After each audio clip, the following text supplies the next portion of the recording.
Hi ಎಲ್ಲರಿಗೂ ನಮಸ್ಕಾರ. Aryas cooking ಅರೇನಾಗೆ ಸ್ವಾಗತ.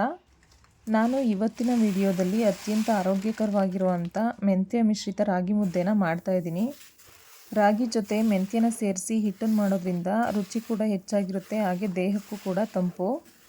ಅದು ಅಲ್ಲದೆ ಶುಗರ್ ಇರೋರಿಗೆ ತುಂಬಾ ಒಳ್ಳೆಯದು. ಅದಕ್ಕೋಸ್ಕರ ನಾನು ಈ ಥರ ರಾಗಿ ಮುದ್ದೆನ ಮಾಡಿ ತೋರಿಸ್ತಾ ಇದ್ದೀನಿ. ತುಂಬ ಈಸಿಯಾಗಿ ಮಾಡ್ಕೋಬೋದು. ನಾನಿಲ್ಲಿ 5 kg ರಾಗಿಗೆ 1 kgಯಷ್ಟು ಮೆಂತ್ಯನ ಹಾಕಿ ಒಟ್ಟಿಲ್ಲದೆ ಇರೋ ಥರ ಚೆನ್ನಾಗಿ ತೊಳೆದು ಬಿಸಿಲಲ್ಲಿ ಒಣಗಿಸಿ ಹಿಟ್ಟು ಮಾಡಿ ಇಟ್ಕೊಂಡಿದ್ದೀನಿ. ನಾನು ಇವತ್ತಿನ ವಿಡಿಯೋದಲ್ಲಿ ಮುದ್ದೆ ಕೋಲನ್ನ ಬಳಸ್ದೇನೆ ರಾಗಿ ಮುದ್ದೆನ ಹೇಗೆ ಮಾಡೋದು ಅಂತ ತೋರಿಸ್ತಾ ಇದ್ದೀನಿ. ಬನ್ನಿ ಹೇಗೆ ಮಾಡೋದು ಅಂತ ನೋಡೋಣ. ಒಂದು ಬಾಣಲಿಗೆ 3.5 ಲೋಟ ಅಷ್ಟು ನೀರನ್ನ ಹಾಕ್ತಾಯಿದ್ದೀನಿ. ನಾನು ಇವಾಗ ಹಾಕ್ತಾ ಇರೋಂಥ ನೀರಲ್ಲಿ 3 ಮುದ್ದೆನ ಮಾಡ್ಕೋಬೋದು. ಇವಾಗ 3.5 ಲೋಟಕ್ಕೆ ಒಂದು 5 ಚಮಚ ಅಷ್ಟು ರಾಗಿ ಹಿಟ್ಟನ್ನು ಹಾಕಿ ಚೆನ್ನಾಗಿ ಮಿಕ್ಸ್ ಮಾಡ್ಕೋಬೇಕು.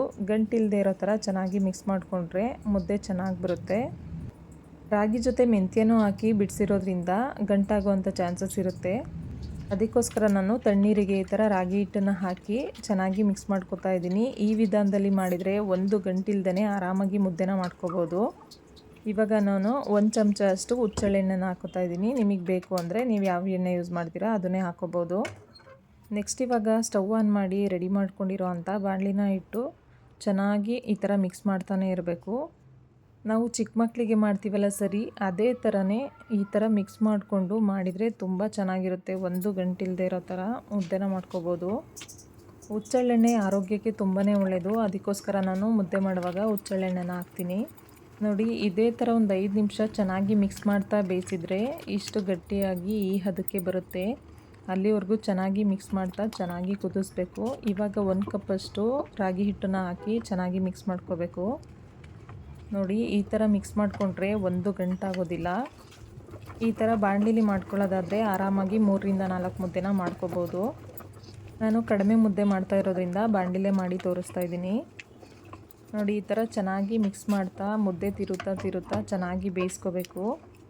ಮುದ್ದೆದು ಘಮ ಬರುತ್ತಲ್ಲ ಅಲ್ಲಿವರೆಗೂ ಚೆನ್ನಾಗಿ ಬೇಯಿಸ್ಕೋಬೇಕು. ನೋಡಿ, ಇವಾಗ ಚೆನ್ನಾಗಿ ಮುದ್ದೆ ಬೆಂದಿದೆ. ನೋಡಿ, ಬೆಂದಿರೋವಂಥ ಮುದ್ದೆನ ಈ ಥರ ಚೆನ್ನಾಗಿ ಒಂದು ಸಲ ತಿರುಕೊಂಡು ಮುದ್ದೆನ ಮಾಡಬೇಕು.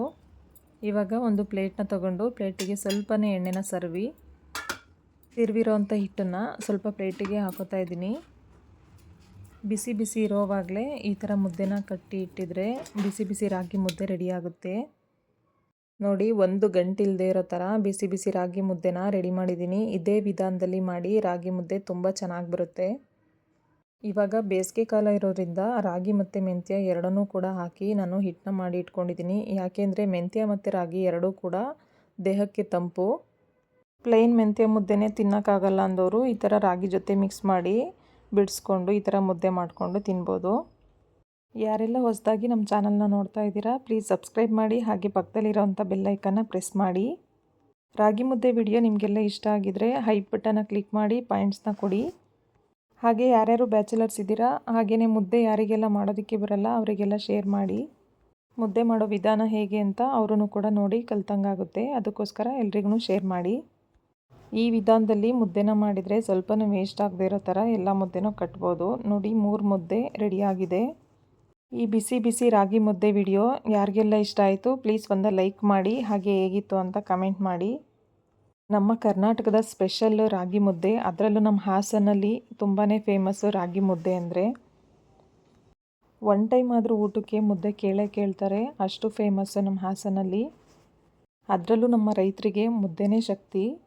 ಅದರಲ್ಲೂ ಒಂದು ಗಾದೆ ಇದೆ, ಹಿಟ್ಟಂ ತಿಂದಂ ಬೆಟ್ಟಂ ಕಿತ್ತಿಟ್ಟಂ ಅಂತ. ಮುದ್ದೆನ ಯಾರು ತಿಂತಾರೆ ಅವರಿಗೆ ಆರೋಗ್ಯ ಚೆನ್ನಾಗಿರುತ್ತೆ.